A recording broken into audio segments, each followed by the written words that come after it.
Today's topic is domain theory of ferromagnetism.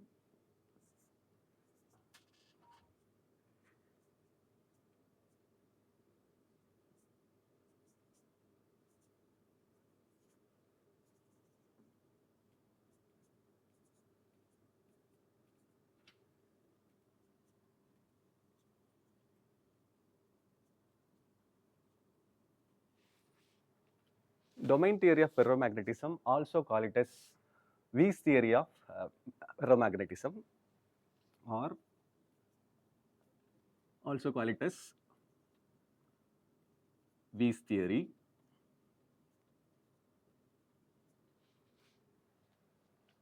In this topic, today we are going to discuss about how the ferromagnetic material like nickel, iron exhibit its magnetic properties, strong magnetic properties. The domain theory of ferromagnetism is explained based on the domains. So let's see what's the meaning of domain. So for this, let me draw a diagram.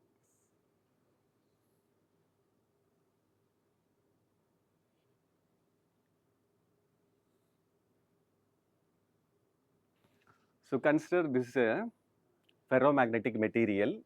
So this ferromagnetic material is divided into large number of many small regions. So here the small regions are called domains. So in each domain, the atomic magnetic moments are aligned only one direction or same direction.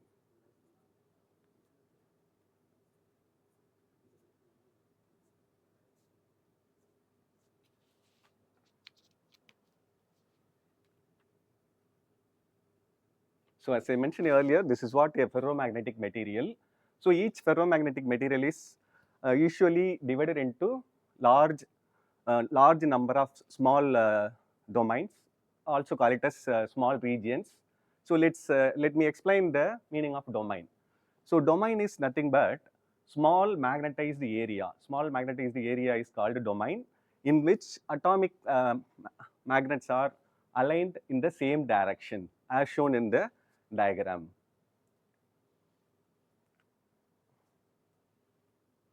So this is what in the absence of magnetic field, the atomic magnetic moments are aligned in the random direction. As I mentioned earlier, if you are taking one domain in which magnetic moments aligned only one direction, if you are considering the other domain in which magnetic moment aligned in only one direction, but as a whole, they are arranged in the random manner. In the absence of external magnetic field, the net magnetization of the material becomes zero.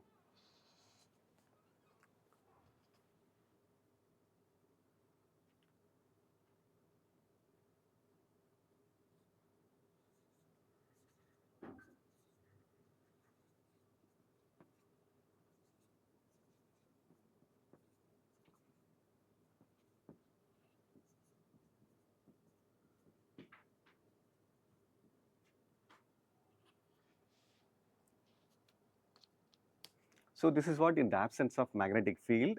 Let's see in the presence of magnetic field, uh, what happened inside of the domain. So again, we can consider the same size of ferromagnetic material. So in which also the magnetic domain, even the ferromagnetic materials are divided into many small regions as similar to the previous one. So here magnetic field is applied along this direction. Let's see what happened inside of the ferromagnetic material. So when we apply the magnetic field to the ferromagnetic material, the atomic magnetic moments present inside of the material aligned in the same direction of the applied field as shown in the diagram.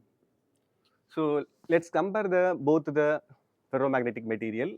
So this is what in the absence of magnetic field, in which atomic magnetic moments are aligned in the same direction in the particular domain.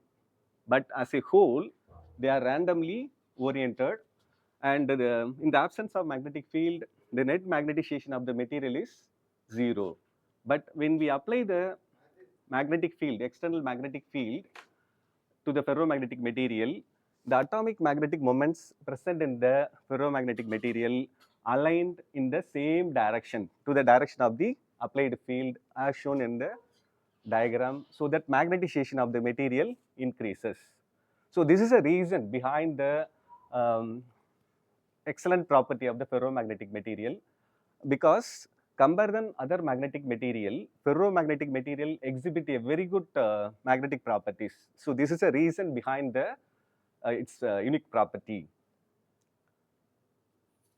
Then let's see how the magnetization of the specimen occurs in the ferromagnetic material. For this, we have two cases. One is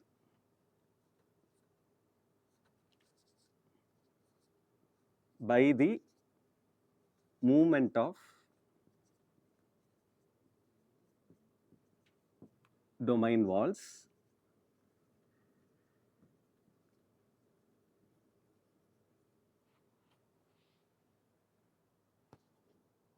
and other one is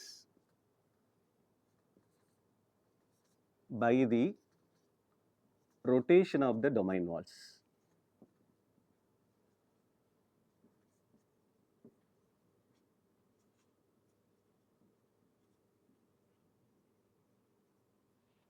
So these are the two ways in such a way that the magnetization of the ferromagnetic material increases. For this, let's consider the diagram. So consider a ferromagnetic material like this. So which is equally divided into 4 domains as shown in the diagram. So the area of each domain is equal to the other domain also.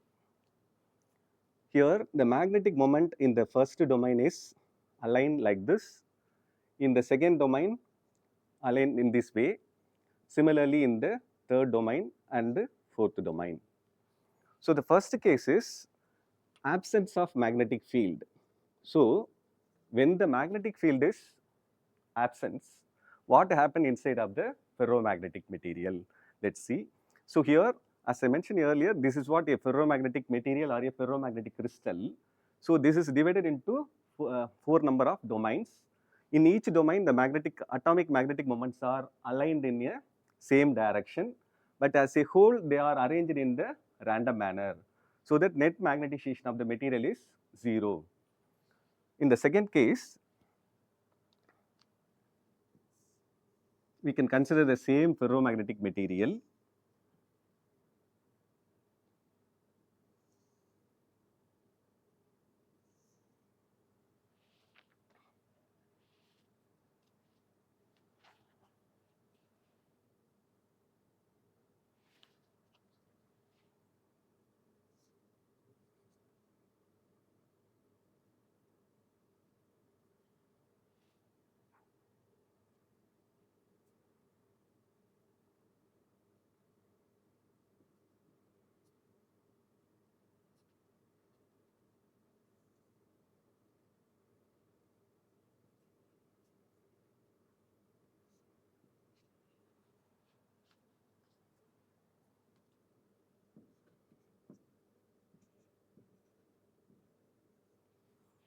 So in the ferromagnetic material, there is a small magnetic field is applied. So let's see what happened inside of the ferromagnetic material. And here, this is a direction of the magnetic field, direction of the magnetic field. So when we apply the magnetic field along this way, the area of the first domain increases. Area of the first domain increases because in which magnetic moments are aligned favorable to the field direction. That's why area of the first domain increases enormously in the cost of other domain which are unfavorably oriented to the field direction. Because as you can see in the picture, here the magnetic field is applied along this direction. If you compare all the domain, out of 4 domain, the first domain only in which magnetic moments are aligned in the parallel to the field direction. That's why area of the first domain increases in the cost of other domain which are unfavorably oriented to the field direction. So this because of movement of the domain wall, magnetization of this material increases due to the movement of the domain walls. That's why in this way the magnetization increases. Let's see the one more diagram. Again, you can consider the same ferromagnetic material.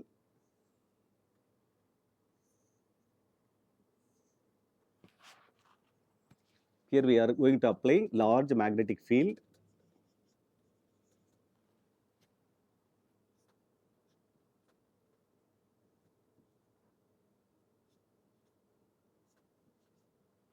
And this is what field direction. So similar to the previous case, here also magnetic field is applied, but the difference is in the earlier case, we are applying a small magnetic field. That's why the domain walls are displaced. Domain walls are displaced and it will give you the magnetization to the material. And coming to this, here we are considering the same ferromagnetic material, but we are going to apply a large magnetic field. Due to the application of the large magnetic field, here the domain walls are rotated along the field direction. When you compare these two diagrams, you can easily understand the concept. In this case, domain walls alone displaced, but here all the domains are tried to rotated along the field direction. So in this way, magnetization of the material increases by the movement of the domain walls, by the rotation of the domain walls. Let's see energies involved in the domain growth.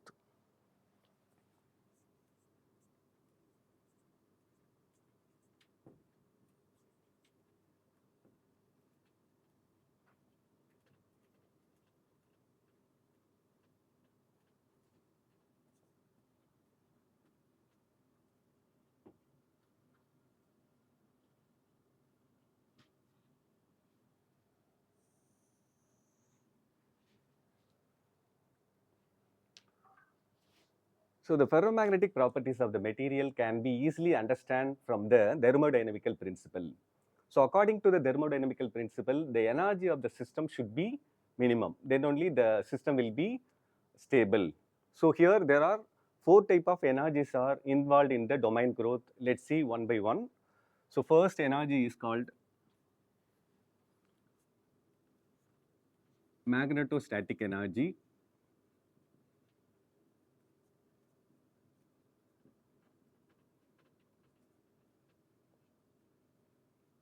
Also call it as exchange energy.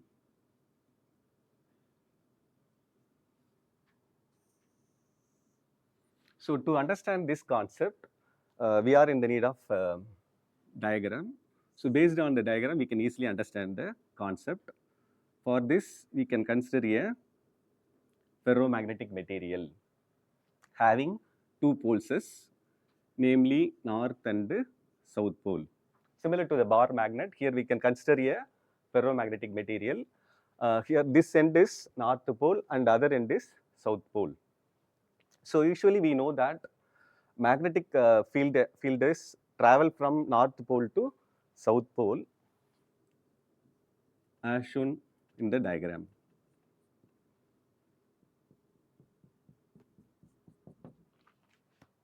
So let's see the meaning of magnetostatic energy or exchange energy.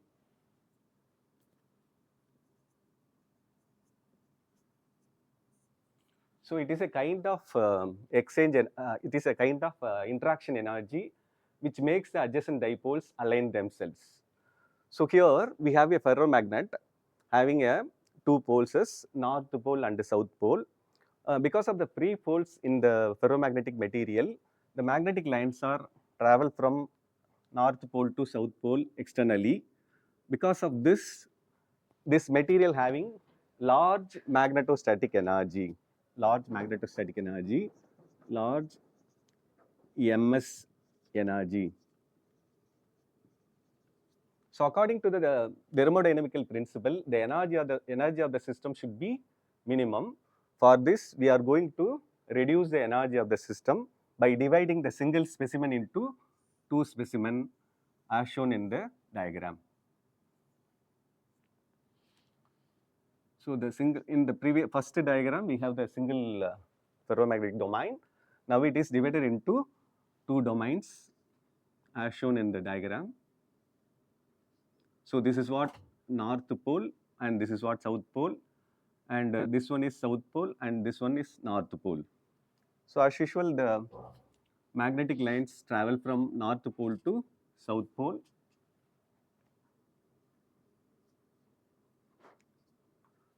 Then the result is low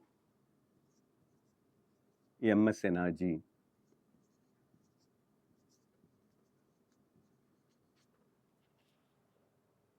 So in this way, we need to carry out the process of subdivision until the energy of the system should be minimum to create the energy to form a new domain and its walls. So let's see the third diagram.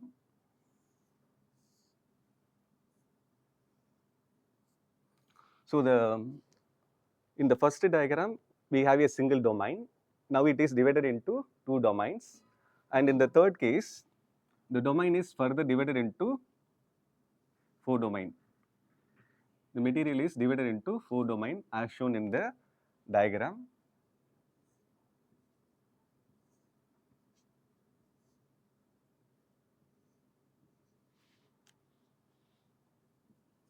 North pole, south pole, south pole, north pole, again north, south, then south, north. Then as usual, the magnetic lines of forces travel from north pole to south pole as shown in the diagram.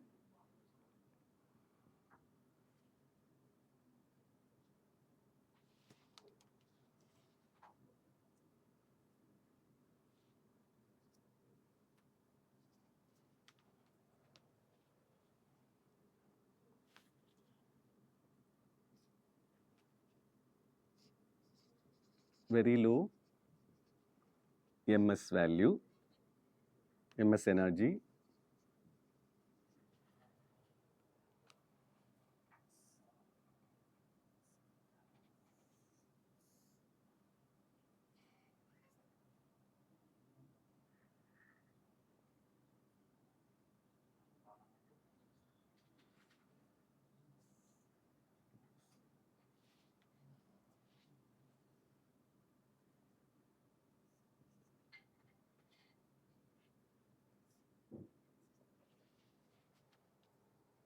So here no ms energy,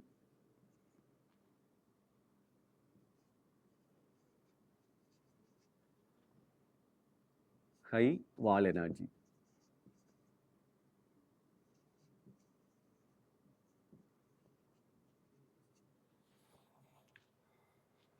So let me recall the topic once again. So the title is magnetostatic energy or exchange energy. As I mentioned earlier, this is kind of interaction energy which makes the adjacent dipoles align themselves in a single domain. So here we have to consider a ferromagnetic material as shown in the diagram. Here we have only one domain as shown in the diagram. So because of the free poles in the ferromagnetic material, magnetic lines of forces travel from externally from north pole to south pole. So because of the free poles available at the ferromagnetic material, we have a large magnetostatic energy. So we need to reduce the energy according to the thermodynamical principle. So the energy of the system should be minimum. For this, we are going to reduce the magnetostatic energy by this way. So here we have single domain. Now it is divided into two domains as shown in the diagram. Now we have north pole here and south pole here and again north south, so that the magnetic field will travel from north pole to south pole as shown in the diagram. So because here we have two domains, that's why the energy of the system reduces compared than the previous domain. So previously we have large ms energy, now we have low ms energy. Now we need to carry out the process of the subdivision until the energy of the system should be minimum. So here the two domain is further divided into four domains as shown in the diagram. So here we have very low ms energy, and again we are carry out the same process, right? Finally we have the no ms energy and high wall energy. So in this way, the energy of the system maintained as minimum.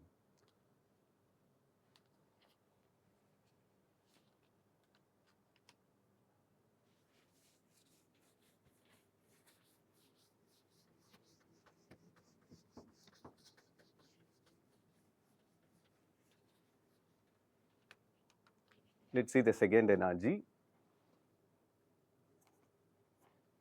called crystal anisotropy energy.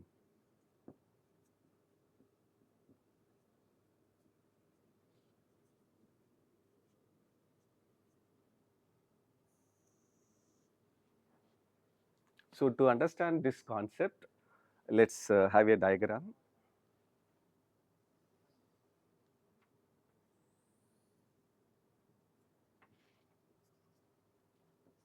So magnetic induction versus applied magnetic field.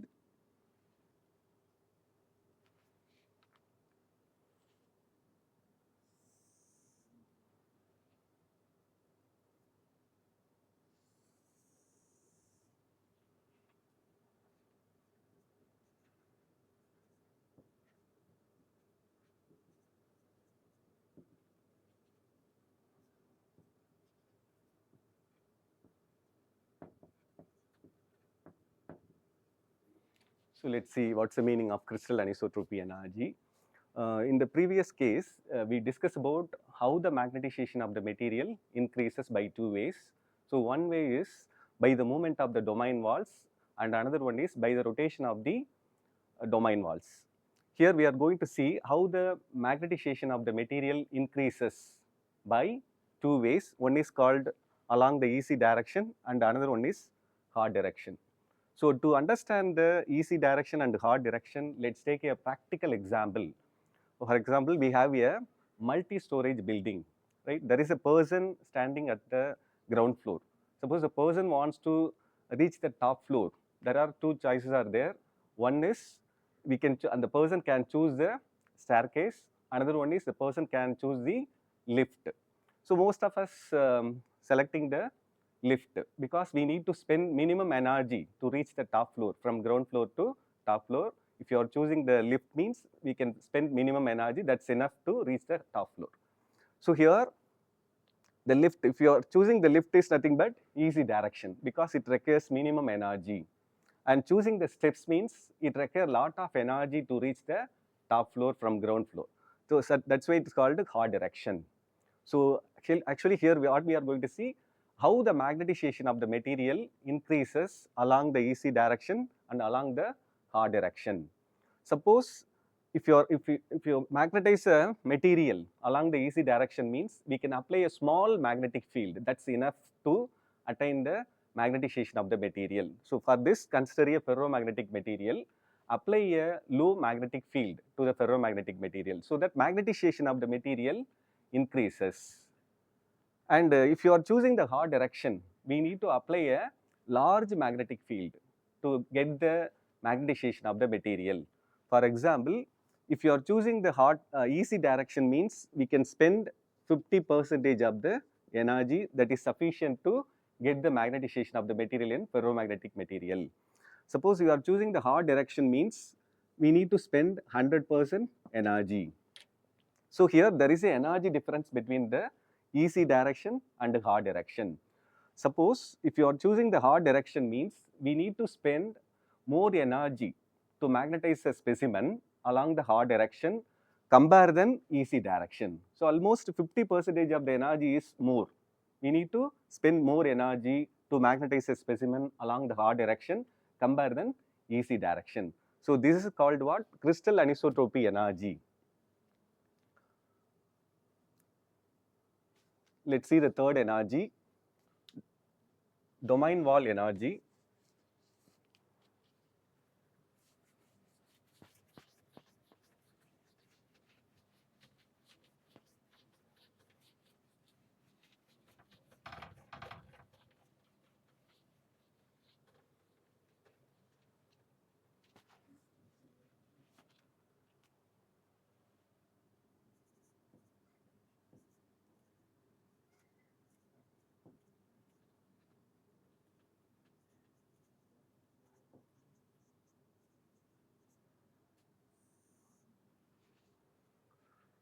So in the introduction itself, we discuss about the domain. So domain is nothing but what? Small magnetized area, small localized area is called a domain. To understand the domain, let us take a practical example. If you are taking our state, we have a number of districts. So what's the reason behind the number of districts? It's nothing but administration purpose. Similarly, if you are taking our country, we have several states. So again, the same purpose. The purpose is nothing but administration of the nation. So what I'm trying to convey, the small area, small magnetized area or small region is called what? Domain. So here we are going to see the domain wall energy. For this, consider a two domains.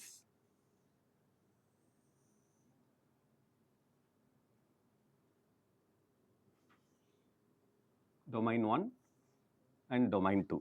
So this is what? Domain 1,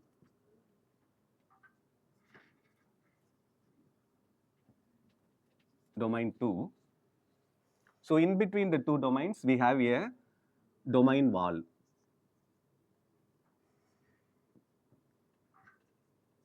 It's also called it as transition layer.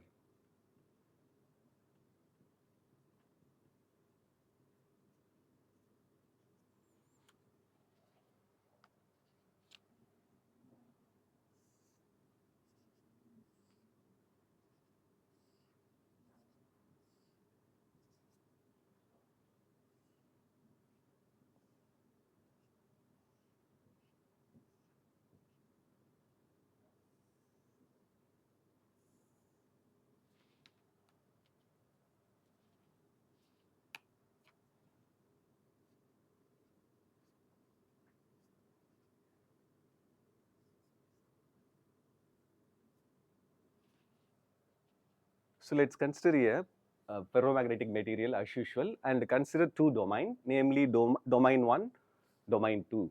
So in between the two domains, we have a domain wall or a domain boundary similar to the border between the two states. So called a domain wall. Here we have the first domain in which atomic magnetic moments are aligned in only one direction. And if you take the domain 2 in which also atomic magnetic moments are aligned in only one direction. So what happened inside of the domain wall? So here the domain in the domain wall, also call it as transition layer, in which the direction of the atomic magnets going to change. That's why it is called what? Transition layer. So in the domain wall energy, there are two kind of energies are there. One is called thick wall energy.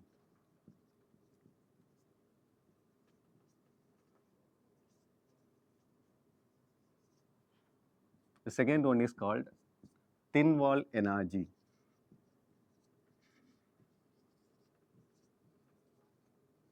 Let's see what's the meaning of thick wall energy and thin wall energy. If you consider the first domain in which atomic magnetic moments are aligned in the particular direction. So suppose if the spins misaligned in the domain wall or in the transition layer, suppose the direction of the spins changes gradually as shown in the diagram. So this leads to the thick wall, and the energies associated with the thick wall is called exchange energy. And coming to the thin wall energy, so if suppose the misaligned spins in the transition layer changes its direction abruptly, this leads to the thin wall. The energy associated with the thin wall is anisotropy energy. So in this way, we have the domain wall energy, which is help us to grow the domain. And fourth energy is called magnetoselective energy.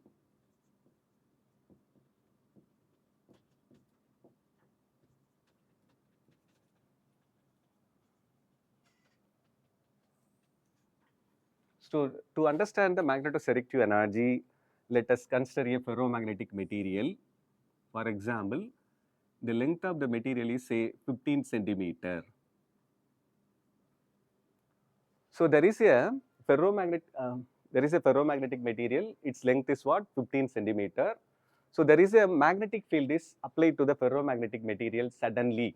So due to the application of the sudden magnetic field, what will happen? There is a change in the length of the ferromagnetic material. Change in the length means either increase of the length or decrease of the length.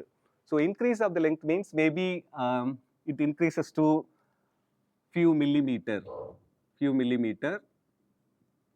or decreases means it may be reduces to few millimeter. So when we apply the magnetic field to the ferromagnetic material suddenly, there is a small change in its length, either increase the length or decrease the length. So this is called what? Magnetoselective energy. So let me recall all the four energies involved in the domain growth. So the first energy is called magnetostatic energy or exchange energy. It's a kind of interaction energy which makes the adjacent dipoles align themselves. And coming to the second energy called crystal anisotropy energy. So this energy will give the clear idea about the magnetization of the material. So usually the magnetization of the material happens by the two ways. One is along the easy direction and another one is along the hard direction. The easy direction is nothing but when you apply a small magnetic field to the material, that's sufficient to material to get the magnetized. And suppose you are choosing the hard direction means we need to apply large magnetic field, so that there is a energy difference between the easy direction and the hard direction. So we are spending more energy over the hard direction compared than easy direction. So that excess of energy we spend to magnetize the specimen along the hard direction is called crystal anisotropy energy. And coming to the domain wall energy, here we have two domains, domain 1 and domain 2. Here there is a misalignment of the spins which is available in the transition layer. If suppose the misalignment, direction of the spins changes gradually means it leads to the thick wall energy, and thick wall and the energy associated with this exchange energy. Suppose the direction of the spins misaligned in the transition layer changes abruptly, it leads to thick wall. The energy associated with this is crystal anisotropy energy. And finally, we have the magnetoselective energy. So for this, we have a ferromagnetic material. When we apply the magnetic field suddenly to the ferromagnetic material, so the ferromagnetic material experiences a sudden changes in its length, either increase or decrease. So these are the four kind of energies involved in the domain growth.